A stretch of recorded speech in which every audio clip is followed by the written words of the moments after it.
really done it this time. You know, you could go to jail for that, for not threatening somebody, but that and for dossing my information. Episode 207 of Radio Free Innsmouth, and it's going to be a weird one because we are going way back into the history of black metal in a country that's definitely familiar to most metalheads. That's right, it's Sweden. Now, when you think of Sweden and you think of black metal, first band that comes to mind, probably Bathory. One of the first, if not the first, like modern style black metal bands really nailed down all the aesthetics that we associate with the genre nowadays. Then you get to the early 90s, you know, the era of Norwegian dominance of the genre. What's going on in Sweden? Well, you got Dissection, who are one of my favorite bands, at least on the first two albums. We don't talk about the third one. And then what's the other one? Marduk, who, not really my favorite band, but their good albums are fun in small doses, I guess. But there's another group of musicians that has even closer ties to certain wacky and controversial events occurring in the Norwegian black metal scene centered around a man named Euronymous. Two individuals. Their black metal names are simply It and All. I mean, their real names are Tony Sarka and Jim Berger, but that's fucking boring. You know, it's kind of funny, back when people were much more actively talking about sort of like the weird hype and mysticism and murder surrounding the early black metal scene, you would see these guys mentioned occasionally, but nowadays nobody really talks about them from what I've seen. And it's kind of a shame because they are historically important for black metal, at least. Notably, Euronymous himself, who signed their main project, Abruptum, described the music of that act as the most evil band in the world or something like that. And it certainly does sound very nasty. I'm busting out on you on a fucking rhyme. Ow! Fucking hate you! Die! Yeah, you're just fucking with me! Yeah, no, that was a joke. That's what King Cobra JFS's music actually sounds like. But there is a substantial amount of surprising aesthetic overlap between the two.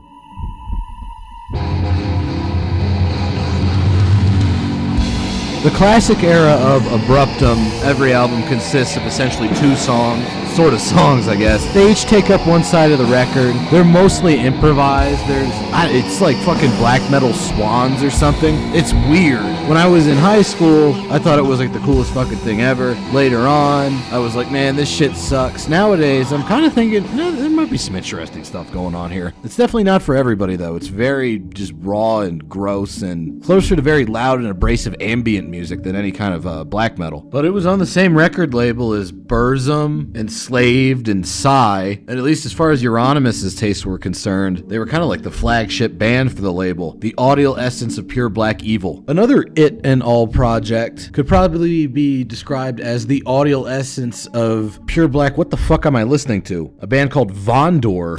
If this album was released in 2022 instead of in 1996, they'd probably call it some kind of weird avant-garde cyber grind war metal shit, but back then it's like, I don't even know what this was. General consensus on this band's place in black metal history is that it was a parody of black metal, or at least black metal's aesthetics, made at a time when black metal was starting to collapse under its own ideological and mystical weight.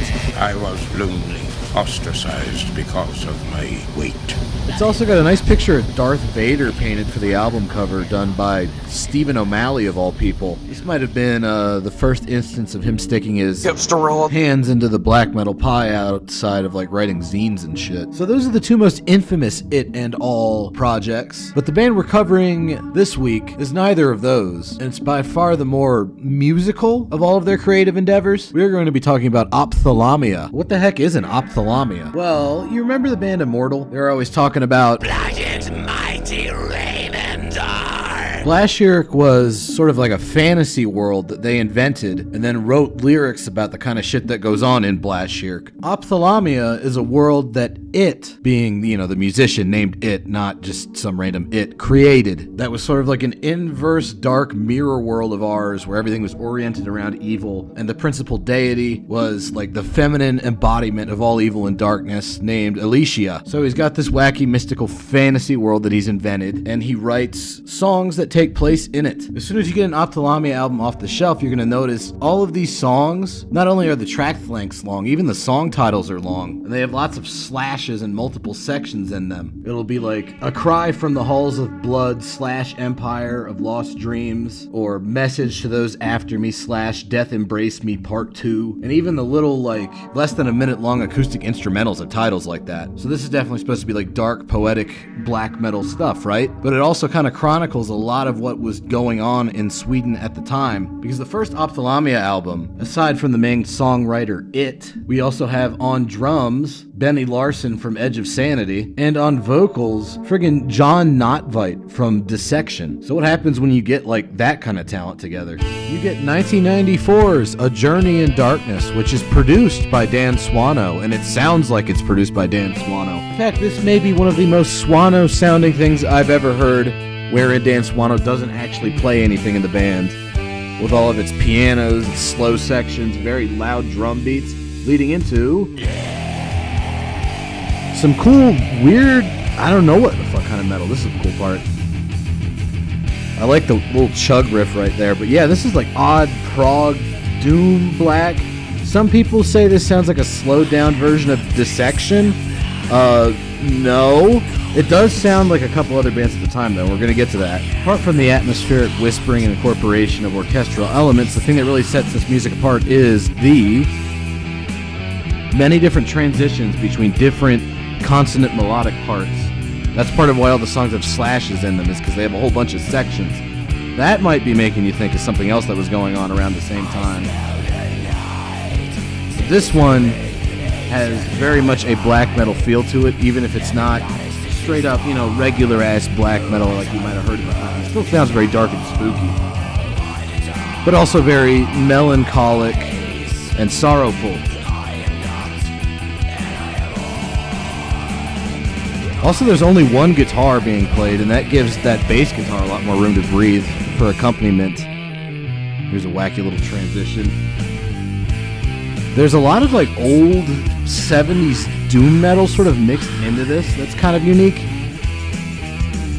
And it's even got little tambourine parts like this. What am I listening to? Fucking Supernaut? I don't know what it is, but I do kind of like it.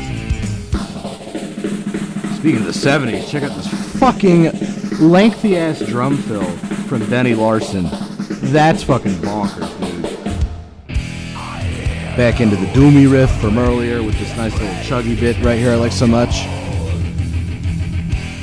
It's a very clean guitar tone for this kind of like dark black metal-y material, but I think that gives it a unique atmosphere.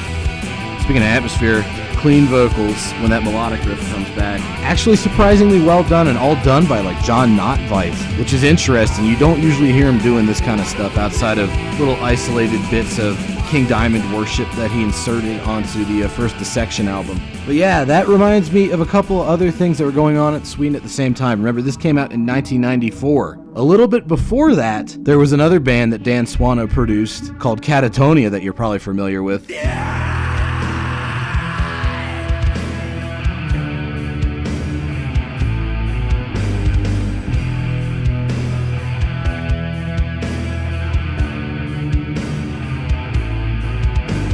And I gotta think that had some influence on what Ophthalamia was doing at the time, because in moments like that, it sounds awfully damn similar to Ophthalamia. Remember, at the time, early Catatonia considered themselves a black metal band, very different from how people think about them nowadays. The other band that this reminds me of, that might be a little bit more controversial, is a band that they're right next to on my CD shelf, Opeth, which came out like a year after this. The debut Opeth album came out, and was also produced by Dan Swano. And stuff like this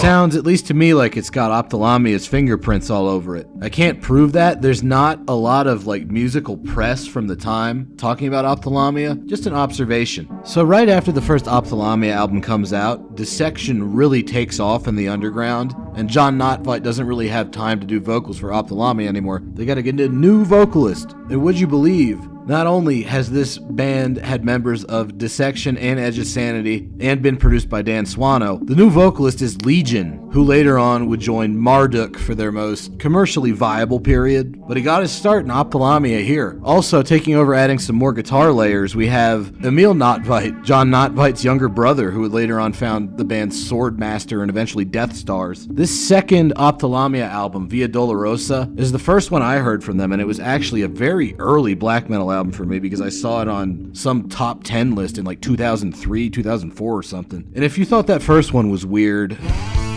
this one's gonna blow your fucking mind. The guitar playing on this one is certainly more unique sounding than on the first. Earlier stuff you could say had a little bit of catatonia going on. This doesn't really sound like anything else. Or does it?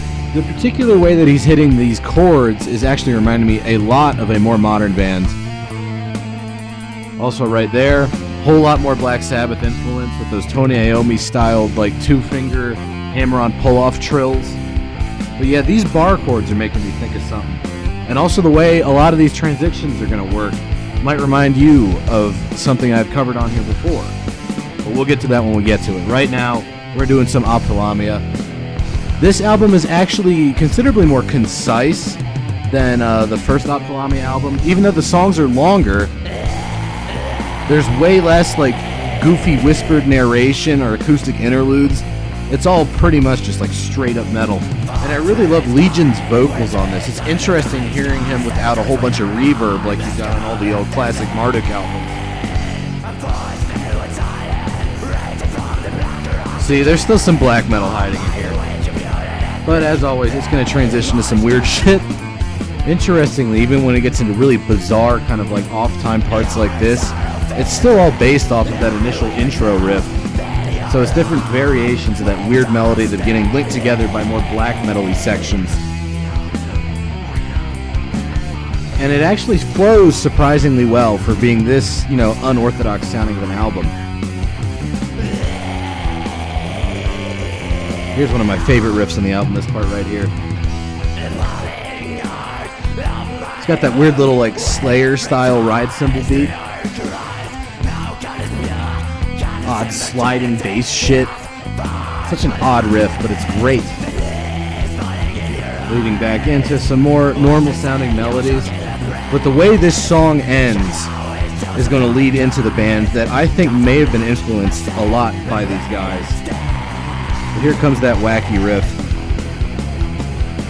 That's fucking strange. That's some weird 70s. I don't know what that is. Okay, I actually do know what that is. What that is, and some people are going to call me crazy for saying this, but what I think that is something that might have influenced Arguslent a lot. Now, I know Alexander Halak has made his disgust for like the neoclassical dark romantic side of black metal fairly clear, especially when he talks about how those elements were inserted into the second Grand Belial's Key demo against his will. But, I mean...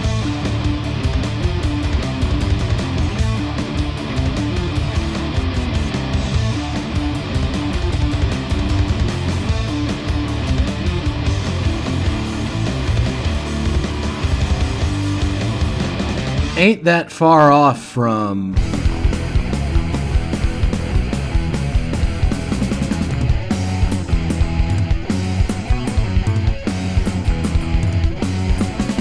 I mean, even the guitar sounds are similar. Maybe it's just convergent evolution. Maybe it's because both bands are heavily influenced by classic heavy metal. I don't know. Just an interesting thing I noticed when I was going through Ophthalmia's back catalog over the past couple weeks. And now we get to the third Ophthalmia album, and this one's interesting because it comes out pretty late into the original life cycle of like the old school Swedish black metal scene. We find they have All back in the band on vocals. He actually hadn't been around since the demos. So, the dream team is back together, it and All. They're like the dynamic duo of weird Swedish black metal that nobody fucking listens to. And if you look up like interviews from this time, they mention, people ask like, hey, what are your influences? What kind of bands do you want to tour with? And they're like, we want to tour with classic 80s heavy metal bands like Motley Crue. And you're thinking...